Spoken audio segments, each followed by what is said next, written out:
I am 79 years old, and I stayed in the wrong marriage for 41 years. Not because I had no choice, because I told myself that suffering quietly was the same as being faithful. It wasn't. It was slow suicide. And before I leave this earth, I need to tell you the difference. I buried a sister who died still waiting for her husband to change. I watched my mother shrink into a ghost inside a house that looked fine from the outside. I raised 3 children who learned what love looks like by watching mine. And that is the regret that keeps me awake. I am not speaking from a book. I am speaking from 41 years of silence that cost me more than I can name. You are not staying because you are weak. You are staying because you have convinced yourself it is noble. You call it commitment. You call it keeping the family together. You call it honoring your vows. But late at night, when the house is quiet and there is no one to perform for, you know the truth. You are disappearing slowly, quietly. Room by room, you have abandoned yourself, your opinions, your dreams, your right to feel joy on an ordinary Tuesday. You tell yourself it could be worse, and that is the most heartbreaking lie of all, because you deserve better than a life that is merely survivable. I want to tell you about a woman named Miriam. She was my closest friend for over 50 years. Sharp mind, warm laugh. The kind of woman who lit up every room she walked into. When she was 26, she married a man named Gerald. He was handsome and certain of himself in the way that feels like strength when you are young and later reveals itself as something colder. By their 5th year, Miriam knew. She told me one afternoon in her kitchen, hands wrapped around a cup of tea that had gone cold. She said, "I do not think he has ever actually seen me." I asked her what she meant. She said, "I mean, I could be anyone sitting across that table. He does not love me. He loves the idea of having a wife." I told her to leave. She looked at me with those tired eyes and said, "I cannot do that to the children." So she stayed.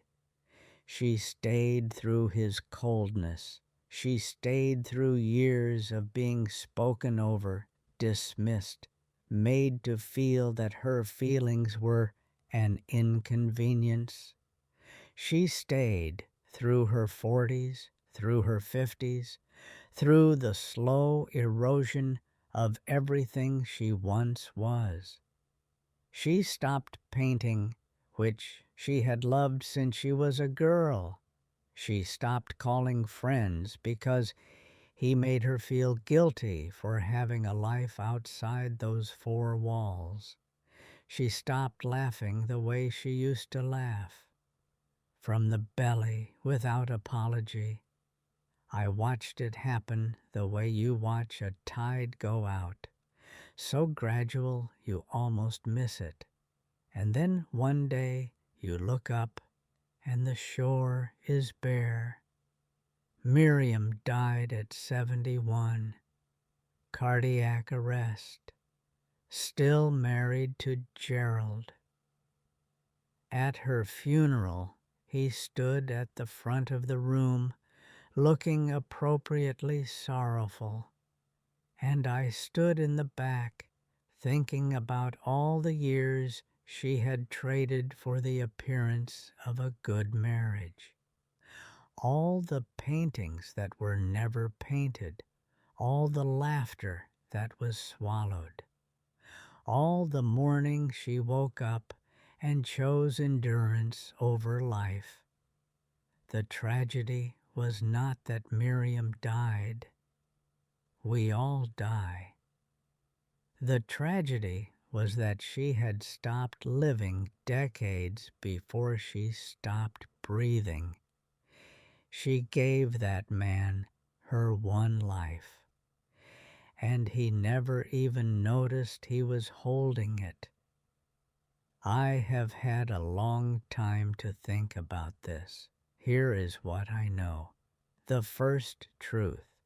Staying is not the same as loving. You can remain in a house with someone for 40 years and never truly give them your heart. Endurance is not devotion. Do not confuse the two. The second truth, your children are not protected by your suffering. They are shaped by it. Every year you model a loveless marriage. You are writing the template they will hand to their own children. The sacrifice is not noble. It is inherited. The third truth, there is a difference between a hard marriage and a dead one. Hard marriages have conflict, but still have respect. Dead ones have silence where the person used to be. If you have stopped existing inside your own home, that is not a rough season. That is the answer. Loyalty to a life that is hollowing you out is not virtue. It is surrender. When I say staying is slow suicide, I am not telling you to abandon your family. I am not telling you that vows mean nothing. I am telling you the exact opposite. I am telling you that you cannot love anyone well from an empty place. You cannot be a good parent, a good friend, a good human being when you have spent decades quietly vanishing. Choosing yourself is not selfishness. It is the only way anything real gets saved. You have already given enough, more than enough. Whatever you decide, decide it from courage, not from fear, not from habit. You are still here. That means there is still time. I'm tired now. These words have cost me something to say, but I meant every one of them. If this reached the quiet part of you that already knows the truth, do not walk away from it this time. Subscribe to this channel, not for me. I am 79. I am not counting anything anymore. Subscribe so you do not forget what you felt in the last few minutes. A life half lived is still a choice.